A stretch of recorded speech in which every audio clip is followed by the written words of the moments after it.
Gentleman from Texas. Mr. Speaker, at this time I would like to yield to the gentleman from Surfside, Texas, Dr. Paul, for such time as he may consume. Gentleman from Texas, Mr. Paul, is recognized. Thank you, Mr. Speaker, and I thank the gentleman for yielding. I ask unanimous consent to revise and extend my remarks.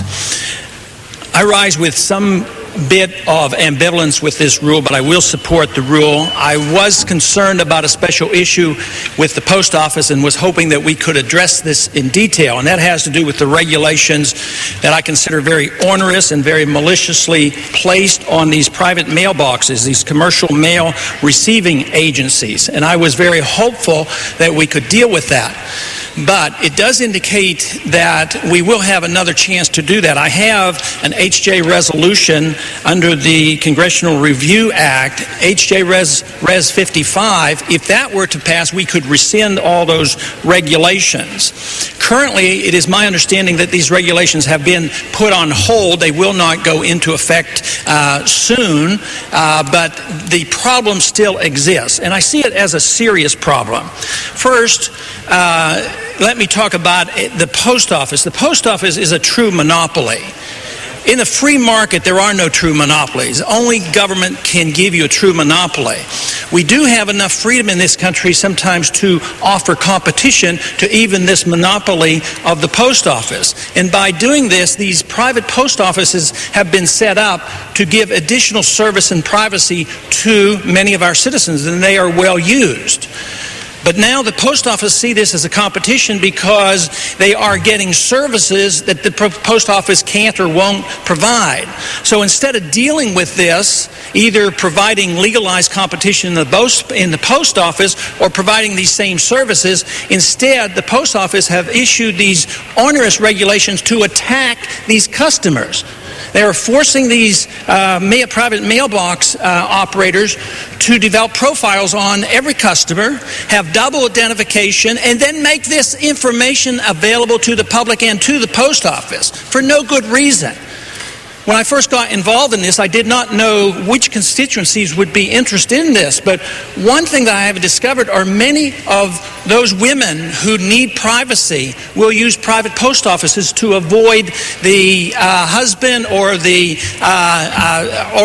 or some other individual who may be stalking them. And they have been writing to me with great deal of concern about what these regulations will do. Also, it's a great cost to these operators as well as to all the customers. The post office would mandate that a label be placed on there indicating that they are receiving mail at one of these private post offices. This costs a lot of money. There will be a lot of mail return. If these regulations had gone into effect this week, as had been planned, a lot of mail to the tune of hundreds of thousands of pieces, if not millions, would have been returned to the senders, and they would not have been permitted to be delivered. I think this is tragic. I think it has to be dealt with. I am disappointed that we can't do much with it today, but I know there's a growing support in this country and in this chamber for doing something with it. And we as a Congress have the ability, the authority to undo regulations. For too long, we have allowed our regulatory bodies to write law, and we do nothing about it.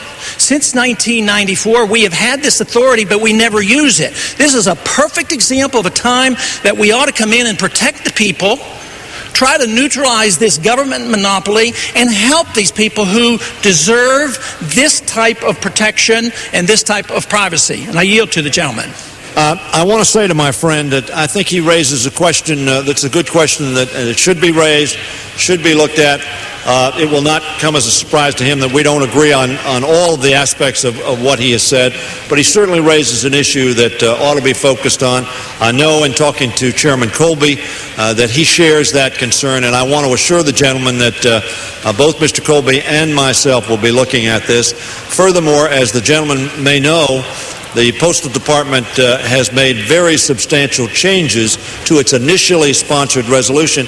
I think through the efforts of the organizations that you talk to and yourself and others who raise these issues with the department, so that they are moving to ensure greater privacy and protection to the individuals of which the gentleman spoke. He raises a legitimate issue, and I certainly intend to, along with Mr. Colby, look at that further. And I thank the gentleman for his comments. I appreciate the gentleman's comments, and I yield back my time. Thank you.